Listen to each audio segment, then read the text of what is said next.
Assalamualaikum warahmatullahi wabarakatuh. Hello moms, kembali lagi di channel Firdaus Family Wear. Nah, pada video kali ini aku akan membahas bagaimana tips dan trik dari pengalaman pribadiku supaya bisa berhasil dalam memerah ASI atau mempamping ASI selama kita menjadi ibu bekerja selama 2 tahun. Disimak terus ya moms videonya.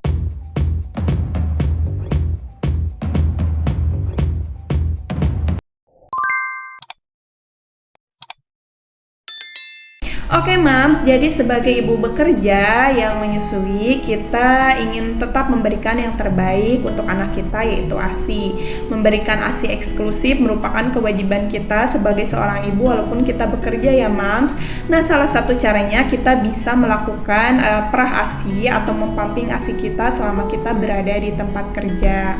Nah, di sisi lain kita juga harus memikirkan dan juga mencari tahu ilmu tentang memerah ASI sehingga kita bisa dibekali hal-hal yang bisa kita lakukan dan jangan kita lakukan selama memerah ASI supaya produksi ASI tetap meningkat dan juga optimal. Nah, Mam, salah satu tips dan trik dari aku adalah terbagi menjadi 3 tahap ya Mam, supaya kita bisa sukses memberikan ASI eksklusif kepada anak kita selama 2 tahun walaupun kita bekerja. Nah, ketiga tahapan tersebut adalah yang pertama, tahapan di mana kita memasuki masa cuti tapi sebelum melahirkan dan setelah melahirkan ya Mams. Yang tahapan kedua adalah pada saat kita telah memasuki waktu bekerja atau setelah masa cuti kita habis, dan yang ketiga adalah tahapan di mana kita saat berada di rumah setelah pulang bekerja. Oke, kita masuk ke tahapan yang pertama, yaitu pada saat kita masih hamil atau sebelum melahirkan ya Mams. Jadi setelah masuk masa cuti dan kita masih belum melahirkan, kita harus melakukan langkah-langkah seperti yang pertama, mencari tahu tentang hal-hal seputar ASI, air susu ibu, dan juga tentang proses memerah ASI supaya kita dibekali ilmu pengetahuan yang banyak ya Mams. Nah, selanjutnya yang kedua, kita harus menyiapkan perlengkapan ASI seperti perlengkapan memerah ASI, maksudnya seperti alat pumping, juga es gel, dan juga lain-lain perlengkapan ASI yang bisa Mams gunakan, yang akan aku bahas ya Mams insyaallah di video selanjutnya. Selanjutnya yang ketiga, kita juga harus membaca peraturan perundang-undangan tentang proses menyusui di tempat kerja ya Mams, supaya kita melek hukum dan juga tahu hak-hak kita sebagai seorang perempuan dan juga sebagai seorang ibu yang menyusui. Nah, selanjutnya setelah kita memasuki masa setelah melahirkan, yang harus kita lakukan pertama kali adalah selalu menyusui anak kita secara langsung ya Mams, karena pada saat kita menyusui anak kita secara langsung, hisapan-hisapan dari mulut bayi yang menyentuh area puting payudara kita itu bisa merangsang produksi ASI keluar sehingga ASI bisa keluar dengan optimal.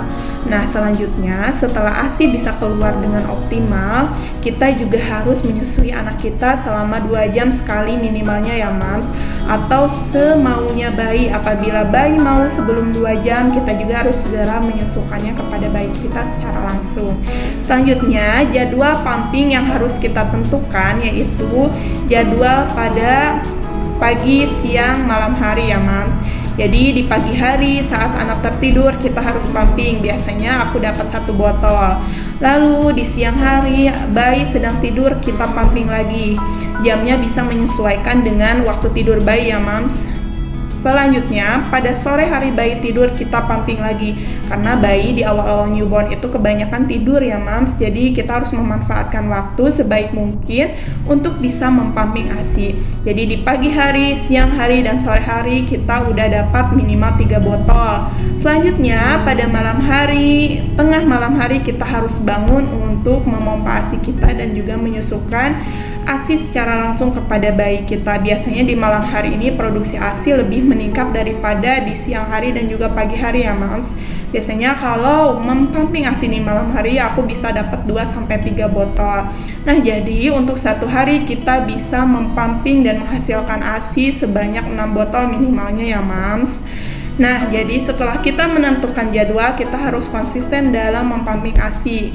Minimal jadwalnya pagi, siang, sore, dan nanti malam hari ya Mams. Tapi jangan lupa kita juga harus banyak beristirahat sebagai ibu yang baru melahirkan, karena itu membutuhkan tenaga ekstra ya Mams supaya tidak sakit.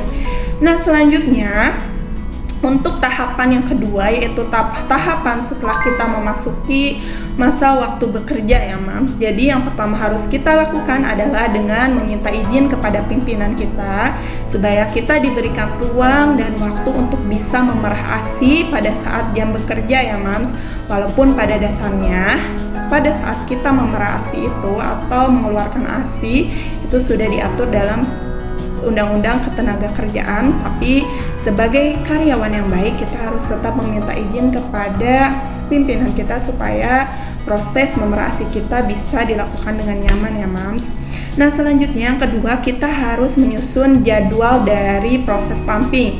Nah, ini adalah jadwal dari proses pumpingku. Yang pertama ini dibagi ke dalam 2 tahapan.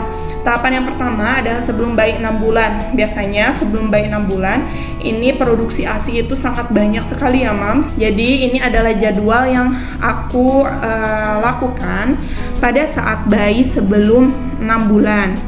Jadi yang pertama itu adalah pumping sebelum memasuki waktu bekerja.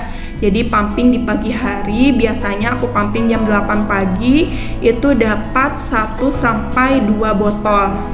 Nah, ini bisa langsung disimpan di lemari es. Selanjutnya yang kedua adalah pada saat tengah hari atau sekitar pukul 10 pagi menjelang siang, aku melakukan pumping lagi dan bisa dapat 1 botol. Selanjutnya yang ketiga adalah pada saat jam setelah istirahat ya Mams. Jam setelah istirahat ini biasanya dari jam 1 atau 13.00 sampai 13.30 siang hari. Biasanya dapat 1 sampai 2 botol.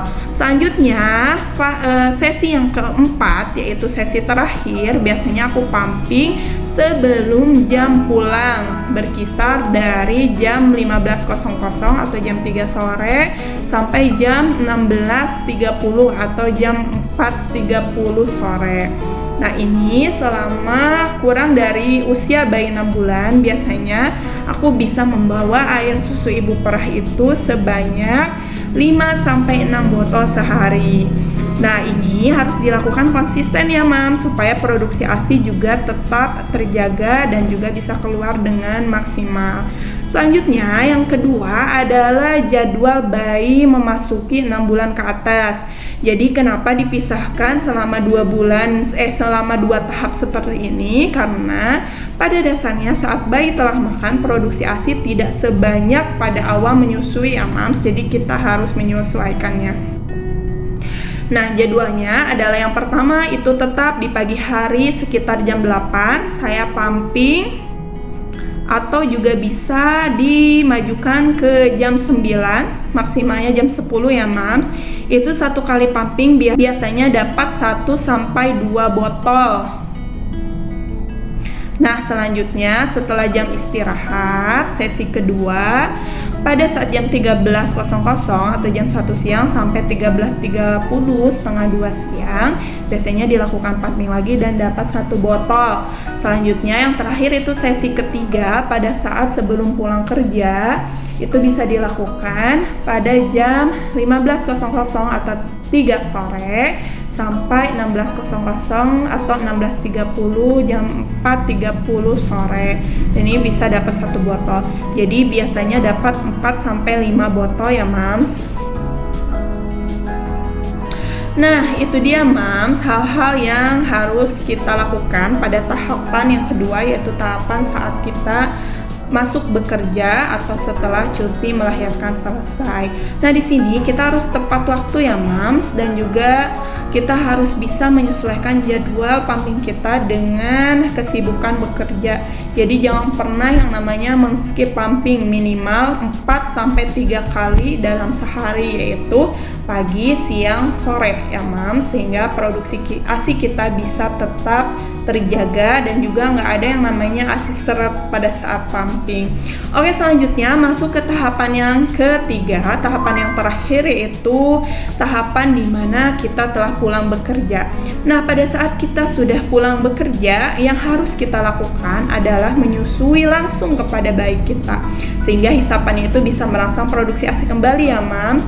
Selanjutnya setelah bayi kita tertidur ya, setelah pulang bekerja sekitar pukul 7 malam sampai jam 8 malam, kita bisa mempamping ASI kita. Biasanya aku dapat 1 botol ya Mams di malam hari.